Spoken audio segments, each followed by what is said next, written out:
Class 5-এর 129 পেজের অঙ্ক, 129 page থেকে অঙ্কগুলো করব। তো 129 পেজ থেকে যে অঙ্ক রয়েছে আমরা এখানে দেখতে পাচ্ছি যে একটা ছক দিয়েছে। কি ছক? ABCD EF JH দিয়ে একটা ছক তোমরা দেখতে পাচ্ছ।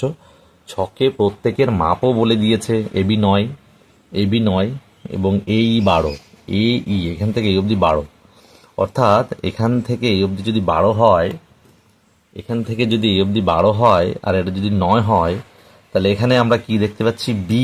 BE কত বলেছে? তাহলে BE হবে, BE অর্থাৎ এইটুকু কত হবে? যদি এবার AE 12 হয়, মানে এখান থেকে এই অবধি যদি 12 হয়, তার মধ্যে 9 যদি এটা হয়, তাহলে এটাতে আমরা মুখে মুখে হয়ে যায়। 12 থেকে 9 যদি বাদ দিয়ে দিই, তাহলে BE এটা হয়ে যায় 3। তার মানে আমরা লিখব 3 মিটার, 3 মিটার। তারপরে বলছি এইচে মানে এইটুকু কত? এইটুকু কত? তো এইটুকু আমরা করব, বার করব। এটা একটা চেয়েছিল, আমরা করে গেলাম, সলভ করে এলাম। আর এইচই বলেছে 15 মিটার, এখান থেকে এই অবধি বলেছে 15। ভালো করে দেখো, এখান থেকে এই অবধি বলেছে 15, এই যে বলেছে এইচই 15 মিটার। তাহলে আবার বলেছে ই এটা 12, তাহলে 12 আর এটা বলেছে 15, তাহলে 15 থেকে যদি এই বাদ দিই, মানে 12 বাদ দিই, তাহলে কত হয়? তাহলে আমি একটু করে দিই। এই HE মানে এটা করছি, HE থেকে যদি আমি অর্থাৎ বাদ দিই, তাহলে কত হচ্ছে? HE হচ্ছে বলেছে কত? 15, তাহলে 15 থেকে আমি বাদ দিচ্ছি, এটা মুখে হয়ে যায়, তাও লিখে দেখাচ্ছি। বলেছিল 12, তাহলে 12, তাহলে কত হচ্ছে? 3 মিটার। তাহলে আমরা কি লিখব? এইচে 3 মিটার, এইচে 3 মিটার। তাহলে এটা 3 মিটার, এটাও কিন্তু আমাদের বেরোলো BE, এটাও 3 মিটার। মানে এটা 3 মিটার যদি হয়, এটাও 3 মিটার হবে, সমান দেখতে পাচ্ছি। আবার এটা 3 হলে এটাও 3 মিটার আমরা দেখতে পাচ্ছি, 3 মিটার আমরা দেখতে পাচ্ছি। এবার বলছে CD অর্থাৎ এটা কত? এই যে এখান থেকে এই যে CD কত? তাহলে CD AB আর CD সমান, AB আর CD সমান। তাহলে AB যদি 9 হয়, তাহলে বিপরীত এটা CDও 9 মিটার, CDও 9 মিটার। তাহলে আমরা এখানে লিখব 9 মিটার, 9 মিটার। এবার বলেছে BC মানে এইটা কত? এটা বা এটা কত? তো BC আমরা দেখব কত।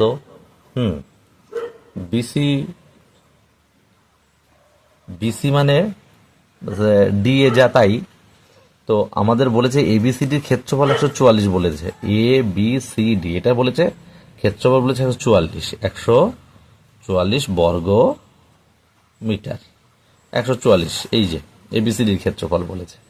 তো এবং 9 হচ্ছে বলেছে প্রস্থ। তাহলে দৈর্ঘ্য বার করতে গেলে আমরা কি করব? 144 কে মানে ক্ষেত্রফলকে আমরা যদি এই প্রস্থ দিয়ে ভাগ করি, 9 দিয়ে ভাগ করি, তাহলে যেটা হবে সেটা হচ্ছে দৈর্ঘ্য BC, অর্থাৎ 9 16 144, 16 মিটার, 16 মিটার, 16 মিটার। তাহলে উত্তর হচ্ছে BC 16 মিটার। তাহলে এইটা হচ্ছে 16, এটাও তাহলে 16, এটাও 16, এটাও 16, সব 16 মিটার।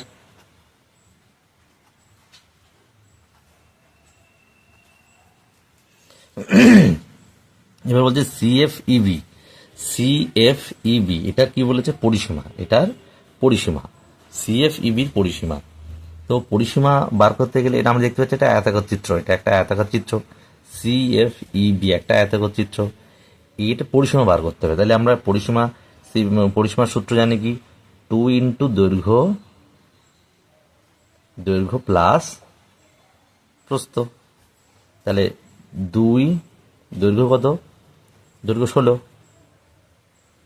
আর প্রস্থ বলেছে 3, তাহলে কত হচ্ছে? 2 এর সাথে কত গুণ করব? 2 এর সাথে আমরা গুণ করব 16 আর 3 19, তার মানে 19 দুগুণে 38। তাহলে CFEB এর পরিসীমা হচ্ছে 38। কত হচ্ছে? CFEB এর পরিসীমা হচ্ছে 38, এইটুকু 38 মিটার। এবার বলেছে সিএফইবির ক্ষেত্রফল। সিএফইবির ক্ষেত্রফল অর্থাৎ ক্ষেত্রফল, আয়তাকারের ক্ষেত্রফল হচ্ছে দৈর্ঘ্য ইন্টু প্রস্থ। দৈর্ঘ্য 16 আর প্রস্থ 3, তাহলে 16 গুণ 3, 16 গুণ 3, তাহলে দৈর্ঘ্য ইন্টু প্রস্থ, এটা হচ্ছে এই দৈর্ঘ্য গুণ প্রস্থ, তার মানে 16 গুণ 3 সমান 48 বর্গমিটার। ক্ষেত্রফল সবসময় বর্গমিটার হবে, 48 হয়ে গেল। এবার জিডিএইচ, এটার বলছে পরিসীমা কত, জিডিএইচ এর পরিসীমা। বাহ, তাহলে জিডিএইচ আমরা দেখতে পাচ্ছি যে জিএইচ 16, দৈর্ঘ্য 16 আর প্রস্থ 3, তাহলে জিডিএইচ এর পরিসীমা আমরা কত বার করব, যে লিখব জিডিএইচ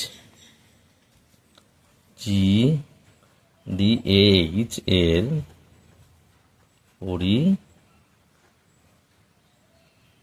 জিডিএইচ পরিসীমা, তাহলে 2 ইন্টু দৈর্ঘ্য প্লাস প্রস্থ, তাহলে 2, দৈর্ঘ্য কত আমি দেখতে পাচ্ছি, দৈর্ঘ্য তো 16, দৈর্ঘ্য হচ্ছে 16 আর প্রস্থ 3, তাহলে 16 মিটার আর 3, উত্তর হচ্ছে তোমার হবে 2 গুণ 16 3 19, তার মানে 38 মিটার পরিসীমা, 38 মিটার পরিসীমা। তাহলে এখানে 38 মিটার পরিসীমা পেয়ে যাবো, 38 মিটার। আবার জিডিএইচ এর ক্ষেত্রফল বলেছে, জিডিএইচ এর ক্ষেত্রফল, তাহলে এইটুকু অংশের ক্ষেত্রফল কত, ক্ষেত্রফল আয়তাকার অংশের ক্ষেত্রফল দৈর্ঘ্য ইন্টু প্রস্থ, তাহলে লিখবো জিডিএইচ এর ক্ষেত্রফল, দৈর্ঘ্য আমি পেলাম 16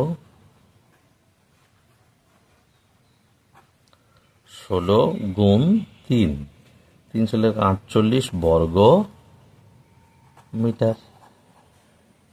এ হচ্ছে অঙ্ক শেষ। তাহলে আমরা পেয়ে গেলাম সিএফইবি এর পরিসীমা পেয়েছি 38 মিটার, এখানে 38 মিটার হবে, এটা 38 মিটার। সিএফইবির ক্ষেত্রফল 48 বর্গ মিটার, 48 বর্গ মিটার, এটা 38 আর এটাও 48 বর্গ মিটার, তাহলে এটা আমাদের হয়ে গেল 129 পেজের 7 দাগের অঙ্ক আমাদের হয়ে গেল।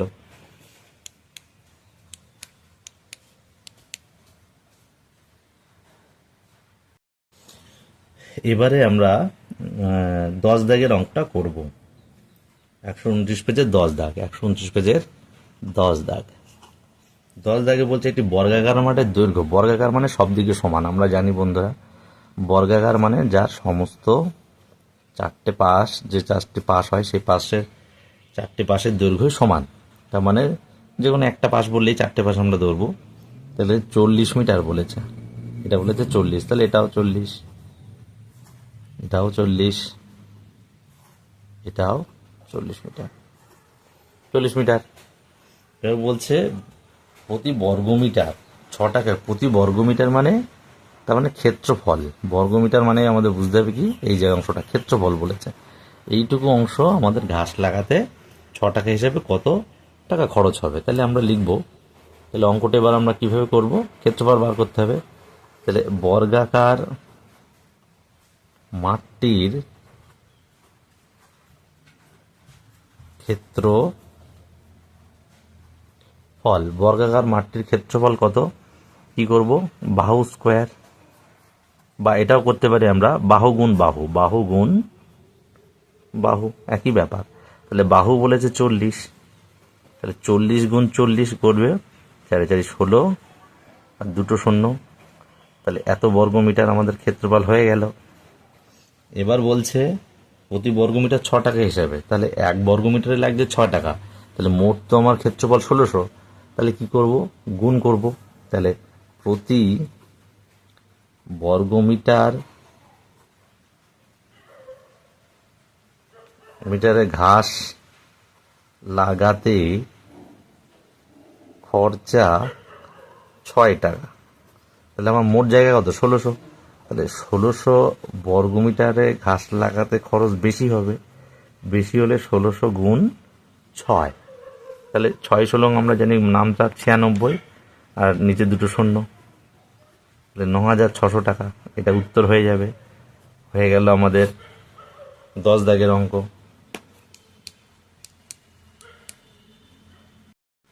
পরবর্তী অঙ্ক 132 পেজের 2 দাগ। 132 পেজের 2 দাগ বলছে ক্যাম্পে প্যারেড করার সময় সৈন্যদের বর্গাকারে সাজানো হলো। বর্গাকারে সাজানো হলো তার মানে আমাদের এই লাইন থেকে বুঝতে হবে যে সব দিকে কিন্তু সমান। আমাদের এই মানে দৈর্ঘ্য বরাবর দেখলেও সমান এবং প্রস্থ বা এই প্রস্থ বরাবর দেখলেও সমান, সব দিকেই সমান, বর্গাকারে সাজানো। তো একটি সারিতে 12 জন সৈন্য দাঁড়িয়ে আছে, তাহলে মোট সৈন্য এখানে কতজন বার করতে হবে। তো ওরা একটা ছক দিচ্ছে, দেখো লেখার আছে মোট সৈন্য, মোট সৈন্য ব্র্যাকেটে দেখো, ফাঁকা ঘটে দেখো একটা, এখানে 2 হোল স্কয়ার রয়েছে, জন লেখা রয়েছে, জন, এবং তারপরে লেখা রয়েছে দুটো ফাঁকা ঘর, এত গুণ এত জন সমান সমান আবার একটা ফাঁকা ঘর দিয়েছে। এই জায়গা আমাদের কি করতে হবে? যদিও তোমরা পারবে, খুবই ইজি, তাও দেখো মোট সৈন্য, দেখো করার পরে দেখো মিলিয়ে দেখো তোমাদের হচ্ছে কিনা। তাহলে মোট সৈন্য বলেছে কত, তাহলে আমরা কি করব, বর্গাকারে যেহেতু, তাহলে 12কে 2বার গুণ করতে হবে বলেছে, এই যে 2বার, তাহলে এখানে 2বারের জায়গাও দিয়েছে 12 গুণ 12, আর 12 12 গুণ করলে কত হয়, তোমরা বর্গের নাম তো মুখস্থ রাখবে, রাখলে তোমাদের সুবিধা, তাহলে সময় কম লাগবে, নাহলে গুণ করে করতে হবে, গুণ করলেই হয়ে যাবে। তাহলে 12 আর 12 গুণ করলে হবে 144 জন, তাহলে এটা হচ্ছে অ্যান্সার।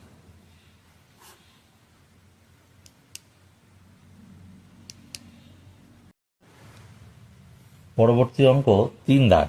3 দাগে কি বলেছে দেখো, খেলার মাঠে তৃতীয় শ্রেণীর ছাত্রদের বর্গাকারে দাঁড় করিয়ে দেওয়া হলো।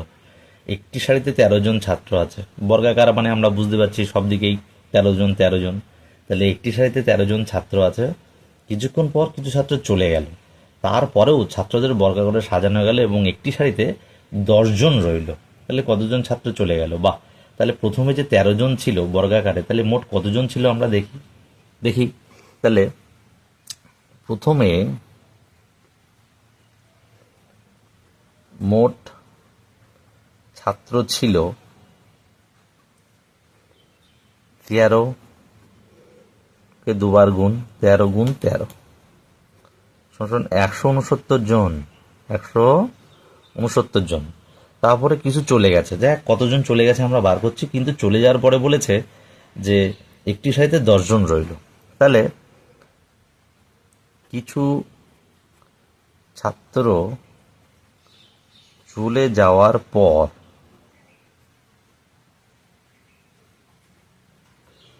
ছাত্র বর্গাকারে থাকলো 10 জন, 10 জন। সুতরাং তখন মোট ছাত্র, এটা যেহেতু, আচ্ছা, তখন মোট ছাত্র 10কে যদি আমরা বর্গ করি তাহলে 10 গুণ 10, তার মানে 100 জন। তাহলে মোট ছিল 169, সেটাও বর্গাকারে হয়েছে, তারপর হলো চলে যাওয়ার পরে বর্গাকারে সাজিয়ে 100 জন, তাহলে কতজন চলে গেল? সুতরাং ছাত্র চলে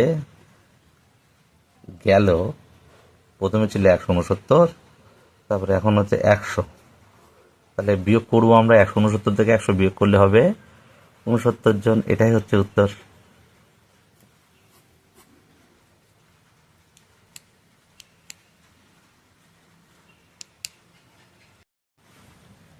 পরবর্তী অঙ্ক পেজ 133-এর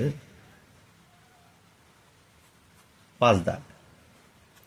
বলেছে মারিয়া কি 81টি বোতামকে বর্গাকারে সাজাতে পারবে? অবশ্যই পারবে। যদি পারে তবে একটি সারিতে কতগুলি বোতাম থাকবে? বর্গাকারে সাজানোর নিয়ম হচ্ছে আমরা কিন্তু বর্গের নামটা বলেছি মুখস্থ রাখতে, তোমাদের বর্গের নামটা মুখস্থ করলে এই অঙ্কগুলো মুখোমুখি হয়ে যাবে। কিন্তু আমরা এখানে দেখো করছি, বলছে 81কে ওরা উৎপাদকে করছে।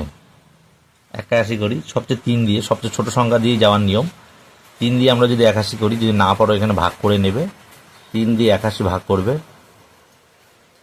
3 দুগুণী 6, 21, 3 সাতা 21, তাহলে 27, তাহলে 3 27 81, সরি 3 27 81, আবার 3 দিয়ে যাবে 3 নং 27, আবার 3 দিয়ে যাবে 3 ত্রিকে 9।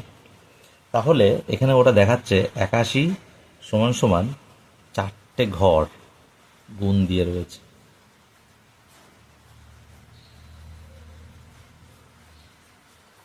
তাহলে 4টে ঘরে 4টে 3 হবে, 3 3 3 3।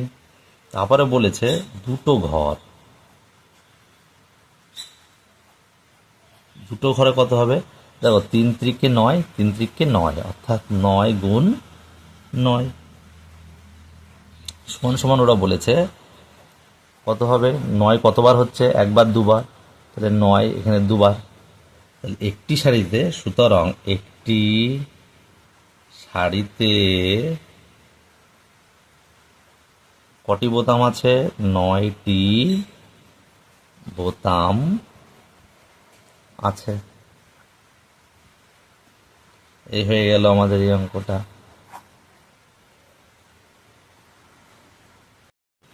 তারপরের অঙ্ক দেখো, 134 পেজের 7 দাগ, 134 পেজ, 134 পেজ। কি বলেছে? 100 এর বর্গমূল কিভাবে পাবো? 100 এর বর্গমূল কিভাবে পাবো? কিভাবে পাবো? ওরা এখানে দেখাচ্ছে কি, এখানে দেখিয়েছে 100, আমি ঘরটা কেটে নিই। এবার 100, তো 100কে আমরা কত দিয়ে ভেঙেছি? 2, 50 দুগুণী 100। এবার 50কে বলছে কত দিয়ে? 25 দুগুণী 50, আর 25কে বলছে 5 5-এ 25। এই হচ্ছে আমাদের এইখানে যে ছকটা, এটা পূরণ করলাম। তারপরে বলছে 100কে এখানে গুণ দেওয়া রয়েছে, কত দিয়ে কী করবো? তখন তাহলে আমরা কত করব? 5 গুণ 2, 5 গুণ 2। এবার একটু সাজাতে হবে একই ব্যাপার, দুটো 5, দুটো 2। এবার হচ্ছে 5 দুগুণী 10, 5 দুগুণী 10, অর্থাৎ এটা এরকম সাজালে হতো। এটা আগেও করতে পারতে, এটা পরে করতে আরো ভালো হতো, অসুবিধা নেই। তাহলে 10 স্কোয়ার। তাহলে 100 এর বর্গমূল, 100 এর বর্গমূল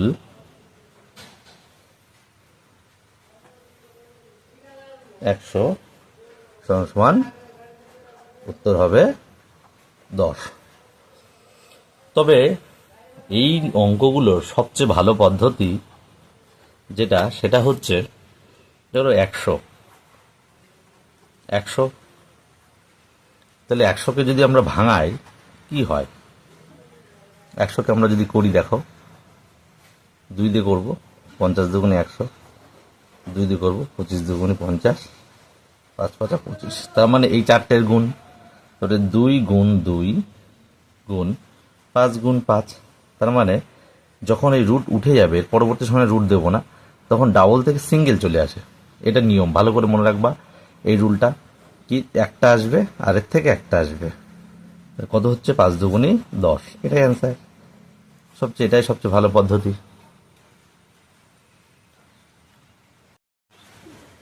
এবার আমরা করব 135 পেজের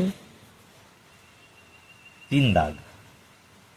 3 দাগে বলেছে যে বর্গক্ষেত্রের ক্ষেত্রফল 169 বর্গ সেন্টিমিটার, তার একটি বাহুর দৈর্ঘ্য কত? অর্থাৎ এটা যদি বর্গক্ষেত্র হয় চারিদিকে সমান এমন একটা বর্গক্ষেত্র, এটার 169 বর্গ সেমি ক্ষেত্রফল, মানে এই অংশটা 169 বর্গ সেমি। তাহলে এক এক পাশ কত, অর্থাৎ যে কোনো একটা ধার আমরা বার করব, তাহলে অঙ্ক হয়ে যাবে। তাহলে আমরা কি জানি, এই যে সূত্রটা আমরা জানি যে বর্গক্ষেত্রের বাহু সূত্র কি, ক্ষেত্রের বাহু সূত্র হচ্ছে রুট ক্ষেত্রফল, আমরা জানি এটা, তাই না? তাহলে এই সূত্রটা কিন্তু এখন কাজে লাগবে, খুব ইম্পর্টেন্ট, তোমাদের সূত্র মুখস্থ করতে বলেছি, তাহলে আমরা করব। তাহলে যেহেতু বর্গক্ষেত্রটির ক্ষেত্রফল 169 বর্গ সেমি, সুতরাং বর্গক্ষেত্রটির একটি বাহুর দৈর্ঘ্য বা বাহুর দৈর্ঘ্য যা ইচ্ছা লিখতে পারো, বাহুর দৈর্ঘ্য রুট 169। তাহলে নিয়ম 169-এর আমরা বলেছি বর্গের নাম তো মুখস্থ রাখার জন্য 15 থেকে 20 অবধি মুখস্থ করলে তো আরও বেশি ভালো হয়। তাহলে 169 কীভাবে আসে, 13কে যদি দুবার গুণ করি তাহলে 169 আসে। তাহলে রুট এবার উঠে যাবে, তাহলে একটা সিঙ্গেল 13 চলে আসবে, 13 সেমি, এটা হচ্ছে উত্তর। তাহলে এটা আমাদের হয়ে গেল 135 পেজে 3 দাগের অঙ্কটা। 4 দাগে আমরা দেখতে পাচ্ছি, 4 দাগে আমরা দেখতে পাচ্ছি যে একটা 225 বর্গমিটার ক্ষেত্রফল বিশিষ্ট বর্গক্ষেত্রে একটি বাহুর দৈর্ঘ্য। একই রকম লিখতে হবে আগের অঙ্কটার মতো একদম, তোমরা আমাদের না দেখেই করো, নিজেরাই পারবে। যেহেতু বর্গক্ষেত্রটির ক্ষেত্রফল 225 বর্গমিটার, সুতরাং বর্গক্ষেত্রটির বাহুর দৈর্ঘ্য কত হবে, আমরা রুট ক্ষেত্রফল করব, ক্ষেত্রফল 225। তাহলে তোমরা এখানে করে নিতে পারো, 225কে যদি আমরা করি 3 দিয়ে করি, 3 সাথে 21, 15, 3 5 15। কেন 3 দিয়ে করলাম, 2 আর 2 4 আর 5 9, এই তিনটে সংখ্যার যোগফল বা সংখ্যাগুলির যোগফল যদি 3 দ্বারা বিভাজ্য হয় তাহলে অবশ্যই সাথে 3 দিয়ে যাবে, আমরা তো বিভাজ্য নিয়ম অনুযায়ী অঙ্কগুলো জানি।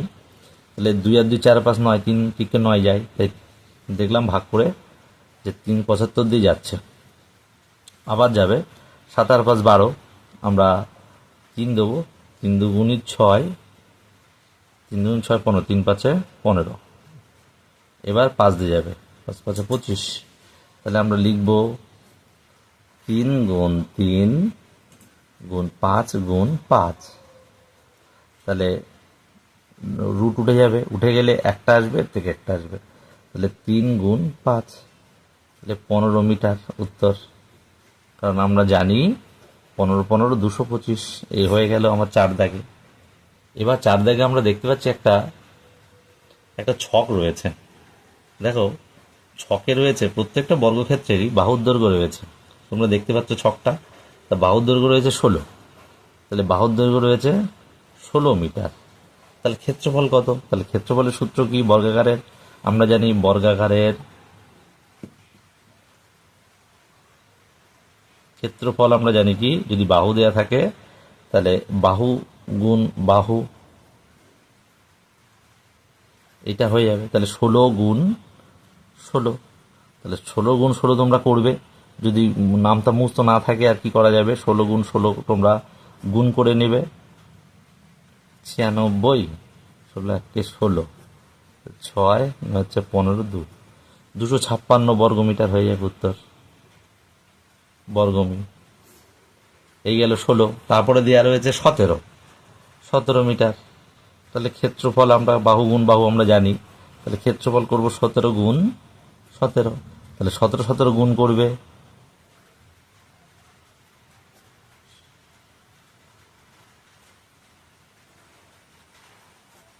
গুণ করলে হচ্ছে 289, তাহলে উত্তর হচ্ছে 289 বর্গ মিটার। তাহলে এই একটা উত্তর পেলাম, এই একটা উত্তর পেলাম। তারপরে বলেছে ক্ষেত্রফল দিয়ে দিয়েছে, দেখো তারপরে ক্ষেত্রফল দিয়েছে 625 বর্গমিটার। তাহলে 625 বর্গমিটার। তাহলে এখানে কি করতে হবে, এখানে কি রুট করতে হবে, বাহু বার করতে বলেছে। তাহলে বাহু বার করতে গেলে আমরা কি করি, রুট করি, 625-এর রুট করব, করলে কি হয়ে যাবে, 625-এর রুট তোমরা এখানে করবে, 6 দিয়ে 8 আর 5 13, 3 দিয়ে যাবে না, 5 দিয়ে যাবে, 5 12 60, 5 5 25, আবার 5 দিয়ে যাবে, 5 দুগুণি 10, 5 5 25, 25 তো 5 দিয়েই যায়, তার মানে 4টে 5 গুণ হবে।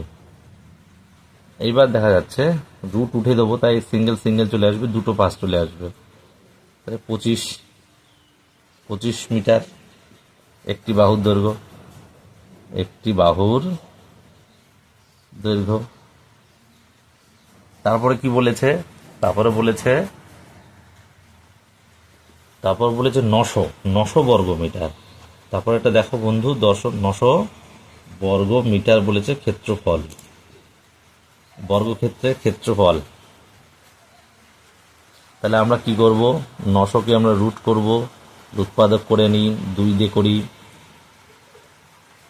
আবার 2 দিয়ে করব, 2 দুগুণি 4, 25 দুগুণি 50, আবার 3 দিয়ে করব, 3 7 21, 3 5 15, আবার 3 করব, 3 25 75, আবার 5 দিয়ে করব, 5 5 5 25।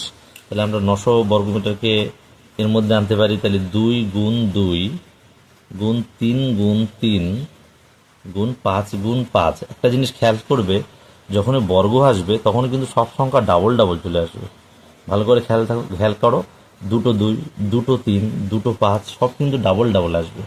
এবার যখন আমরা রুট তুলে দেবো তখন কিন্তু সব সিঙ্গেলে চলে আসবে, এটা আগেও বলেছি। তাহলে 3 দুগুণি 6, 5 6 30, 30 মিটার বাহুর দৈর্ঘ্য।